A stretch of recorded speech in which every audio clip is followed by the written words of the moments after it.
Salam sejahtera bagi anak-anak kami sekalian. Salam sehat dan salam semangat untuk kita selalu.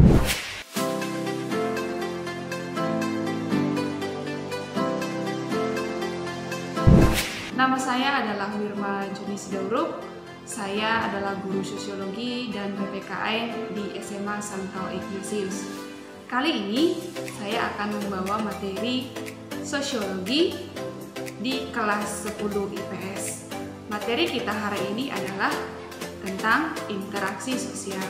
Nah, kita akan membahas pertama sekali apa sih yang dimaksud dengan interaksi sosial. Interaksi sosial itu adalah hubungan timbal balik antara satu individu dengan individu lain, satu individu dengan lebih dari dua individu lain, dan individu dengan kelompok, dan kelompok dengan kelompok. Nah, contoh dari interaksi sosial ini adalah antara proses belajar guru dan siswa di sekolah. Kemudian proses berbicara antara satu orang dengan satu orang yang lain. Nah, interaksi sosial dapat terjalin dan dapat tercapai. Ada beberapa syarat yang harus dilalui. Nah, interaksi sosial ini memiliki dua syarat. Yang pertama adalah adanya kontak sosial, yang kedua adalah adanya komunikasi, kemudian yang ketiga adalah adanya individu lebih dari satu. Nah, yang pertama kita akan bahas mengenai kontak sosial. Apa sih yang dimaksud dengan kontak sosial? Kontak sosial itu adalah saling menyentuh, tetapi secara sosiologis kontak sosial tidak selamanya saling menyentuh, karena dalam masyarakat dan dalam kehidupan kita sehari-hari kontak sosial bukan hanya saling menyentuh, tapi bisa juga melalui perantara, contohnya melalui surat, kemudian melalui handphone dan lain sebagainya. Nah, kontak sosial ini dibagi menjadi beberapa jenis. Yang pertama adalah kontak sosial yang bersifat positif, contohnya itu adalah gotong royong. Kemudian yang kedua, kontak sosial yang bersifat negatif, contohnya itu adalah tawuran, demonstrasi yang berujung kepada kekerasan. Nah, yang kedua, bagian daripada kontak sosial adalah ada kontak sosial yang sekunder dan ada kontak sosial yang primer. Nah, kontak sosial yang sekunder artinya di situ adalah kontak sosial yang dilakukan secara tidak langsung. Contohnya, komunikasi atau kontak sosial dilakukan melalui perantara. Contoh, video call, kemudian mengirim surat, kemudian telepon. Nah, kalau kontak sosial yang primer itu adalah kontak sosial secara langsung. Secara langsung contohnya itu adalah bertatap muka tanpa ada yang namanya perantara. Nah, contohnya itu kegiatan di sekolah. Nah, kontak sosial sekunder ini dibagi lagi menjadi dua. Kontak sosial sekunder secara langsung dan kontak sosial sekunder tidak langsung. Nah, kontak sosial secara sekunder langsung itu contohnya adalah kontak sosial yang dilakukan melalui perantara. Contohnya video call, kemudian menelepon orang lain, begitu, tanpa adanya yang namanya perantara yang ketiga. Sedangkan yang dikatakan dengan kontak sosial sekunder tidak langsung, itu artinya bahwasanya adanya komunikasi tetapi melalui perantara yang ketiga. Contohnya, saya menyampaikan pesan kepada si A, tetapi tujuannya untuk si B. Jadi ketika saya menyampaikannya seperti ini, tolong kepada A, sampaikan kepada si B bahwasanya besok kami akan jumpa di gereja. Jadi kontaknya penyampaian pesannya melalui pihak ketiga. Artinya di situ secara tidak langsung saya menyampaikan informasi tetapi tidak langsung kepada orangnya tetapi melalui orang lain, begitu. Itu yang dimaksud dengan yang namanya kontak sosial secara sekunder, secara tidak langsung. Dalam interaksi sosial ini ada juga beberapa faktor. Faktor yang mendorong terjadinya interaksi sosial adalah yang pertama, simpati.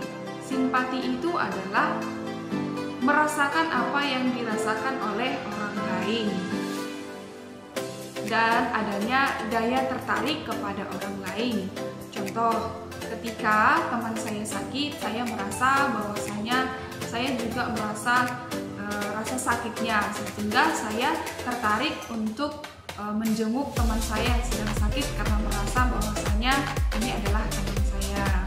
Kemudian ketika kita memberikan sumbangan ataupun sedekah kepada orang-orang yang membutuhkan, artinya di situ kita ada rasa simpati kepada orang-orang yang ada di sekitar kita dengan memberikan sedekah, atau ada ketertarikan sendiri kepada mereka.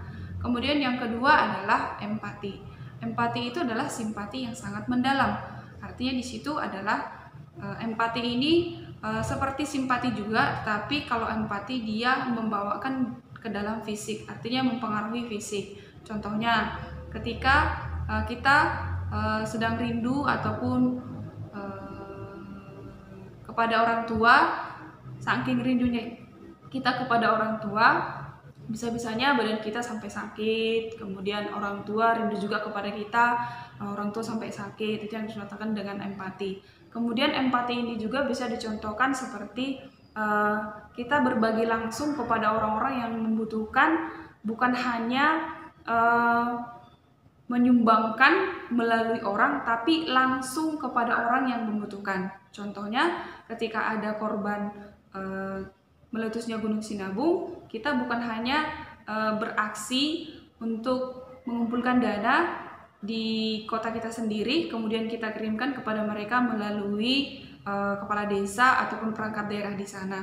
Tapi kalau dikatakan empati, kita langsung terjun ke lapangan atau ke tempat di mana mereka mengungsi, kemudian kita berbagi kasih di sana, kemudian berbagi membantu apa-apa saja yang dibutuhkan oleh korban-korban bencana letusan gunung berapi Sinabung. Nah, itulah contohnya yang dikatakan dengan empati, supaya bisa dibedakan antara simpati dengan empati. Kemudian yang ketiga adalah identifikasi. Kalau identifikasi berarti ini proses meniru seseorang. Nah, biasanya seseorang yang kita tiru adalah idola kita. Nah, idola kita ini kalau identifikasi, kita meniru mereka secara menyeluruh. Nah, contohnya adalah ada orang yang mengidolakan Michael Jackson. Saking mengidolakan idolanya Michael Jackson, dia sampai mau mengubah badannya dengan operasi plastik supaya persis sekali mirip dengan idolanya. Kemudian contoh lain, tanpa mengoperasi diri pun bisa, tetapi dia meniru secara keseluruhan. Contohnya pola makannya, baju kesukaannya apa, makanan kesukaannya apa, hobinya apa, semuanya dari hobi ataupun ke apa yang menjadi idolanya tersebut semua ditiru oleh kita. Itu yang dimaksud dengan identifikasi, yaitu proses peniruan seseorang ataupun idola secara menyeluruh. Kemudian yang keempat adalah imitasi. Kalau imitasi ini hampir sama dengan identifikasi, tetapi bedanya adalah proses meniru seseorang ataupun idola kita, tetapi tidak secara menyeluruh. Contohnya, apabila kita mengidolakan Pak Jokowi, kita bisa meniru cara kerjanya, tetapi tidak meniru pola makannya, cara berpakaiannya, kemudian dan lain sebagainya. Itu yang disebutkan dengan imitasi. Kemudian yang kelima adalah sugesti. Sugesti itu adalah mempengaruhi seseorang, di mana seseorang ini bisa mengikuti apa yang menjadi keinginan kita. Contohnya, kita mempengaruhi seseorang supaya seseorang ini mau mengikuti apa yang kita inginkan. Contoh sugesti yang paling sering kita jumpai itu adalah seorang dokter dengan pasien. Nah, dokter biasanya memberikan sugesti kepada pasien supaya mengikuti saran daripada si dokter.